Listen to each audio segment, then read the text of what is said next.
we had access to one computer between, there were 8 of us doing my course, and that one computer you probably had an hour a day. Whether you're still studying or you're just fresh out of uni or TAFE, it's really important to get involved in things.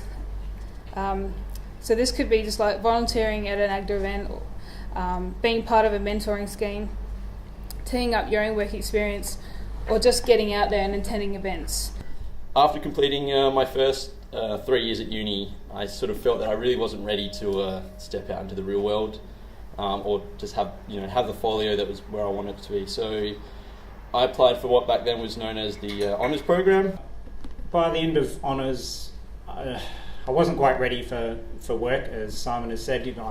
I wasn't ready to get out there and get a job and knuckle down and get into it. So I kind of took a gap year and did 4 days a week at the print shop and played records on a Tuesday night and partied pretty much for most of the year. Come December, I'd thought, this isn't really what doing 4 years of uni is all about. So I really was keen to get out there and put my foot in the door, I suppose.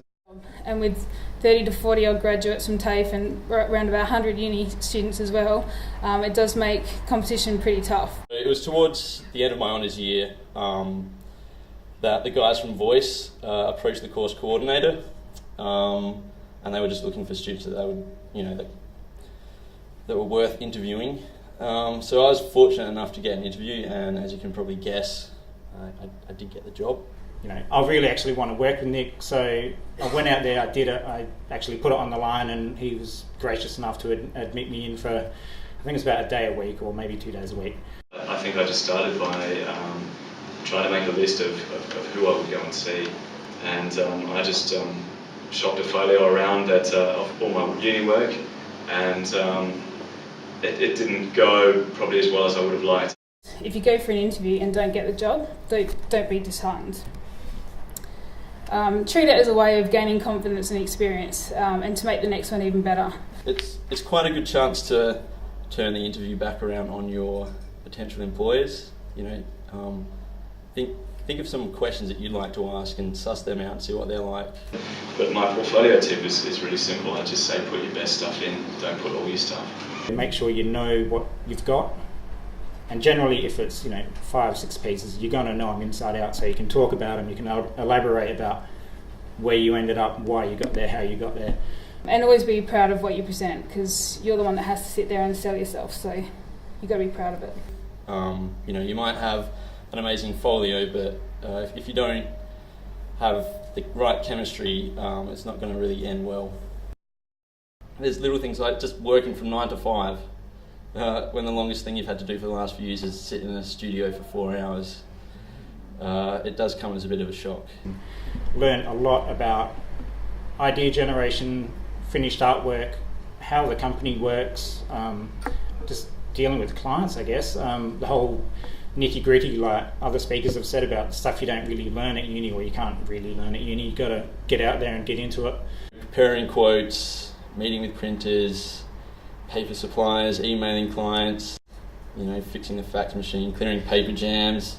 It wasn't ideal and it wasn't really a braggable job, but little did I know that taking this role would actually probably be one of my biggest learning curves in my career, and taught me the skills that have now proved really valuable in running my own business. I had the opportunity to work at the Flinders Medical Hospital in the Medical Illustration and Media Department. Part of that was a little bit boring, I would say, in that I guess creatively it wasn't too much of a stretch. I was doing slide presentations using PowerPoint, which was a great experience that if a client asked me to do a presentation now, even though that was a long time ago, the ins and outs of PowerPoint did not faze me. I guess the scariest thing about going out on your own is probably not having that regular paycheck coming in week to week, so that was definitely a scary thing. You can't just waffle about for a couple of days and she'll be right. It's, people are paying for your time and your expertise, so you've got to knuckle down and get the job done. My first job actually printed on a large scale and distributed was a real confidence boost. When they say, oh, we've passed this around the room and no one's really cracked it yet, and so you just do something that's like second year work, like with contrast or placement or something, and they're like, oh man, that's fantastic. So that was good for the ego. That really made me think, well, you know, maybe I can actually, I mean, this is advertising we're talking about, so not a big measuring stick to go by, but it's important to be able to speak to people and, you know, have, you know, think ahead a lot of the time of what you can do and what might be possible.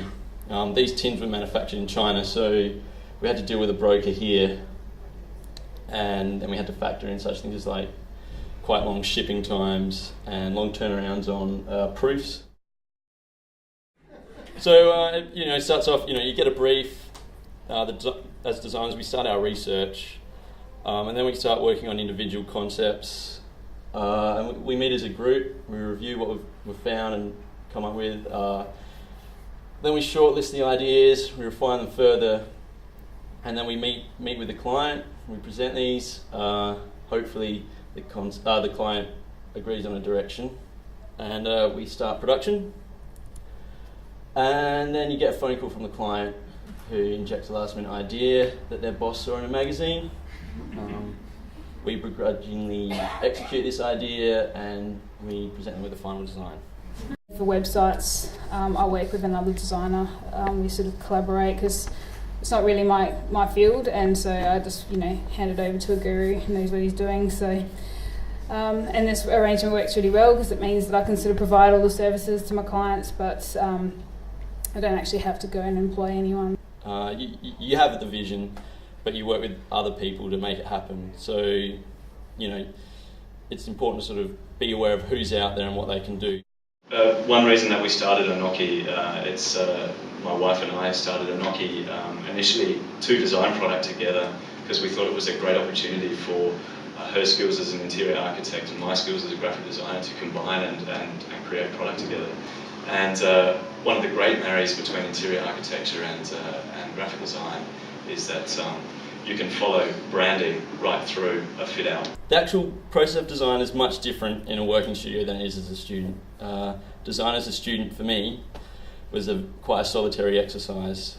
I was used to having people around me where I could bounce off ideas, and working from home it's a little bit more isolated. So having a good network of people and just really trying to stay in touch with people really helps with just, you know, if you do need, I mean, you have to be a harsher critic, I think, on yourself when you're looking at your own work and going, okay, does it actually work? Like, rather than just relying on the person next to you. I really wanted to take stock and see if I was actually cut out for this kind of work, or if graphic design was my bag, and, you know, could I contribute and, you know, do it well.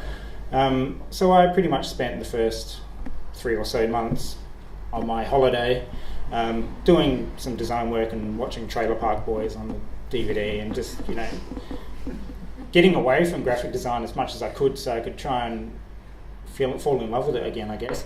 And if you ever need to get inspiration, then a trip to Europe will pretty much do the job.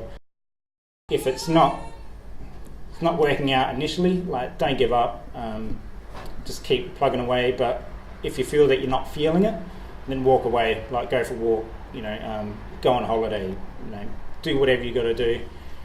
Generally your feelings and your instincts are correct, so you want to be able to listen to them and believe in them.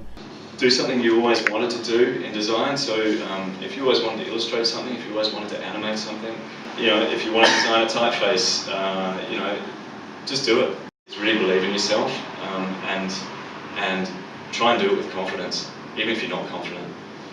Be proactive and keep motivated. Challenge yourself continually, and if you have a dream or a goal, like, believe in it and make it happen.